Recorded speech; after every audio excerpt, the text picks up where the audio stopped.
చుమ్ దరాంగ్ అరుణాచల్ ప్రదేశ్లో పుట్టిన ఒక సినిమా యాక్ట్రెస్ ఆవిడ. కానీ ఆమె పోరాటం కెమెరా ముందే కాదు, దేశంలో జరుగుతున్న జాతీయ అహంకారం పట్ల కూడా జరుగుతూనే ఉంది. మొన్నటి బిగ్ బాస్ 18 నుండి ఈ రోజుటి వరకు కూడా ఆమె చెవి చూసే అవమానాలు అన్నీ ఇన్ని కావు.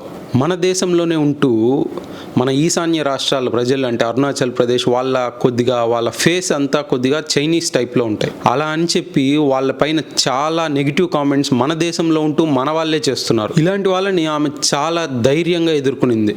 ఏం చేసిందో తెలుసా?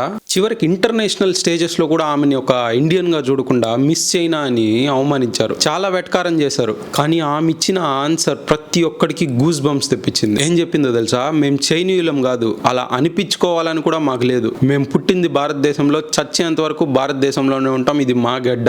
అరుణాచల్ ప్రదేశ్ అనేది భారతదేశంలో విడదీయలేని భాగం.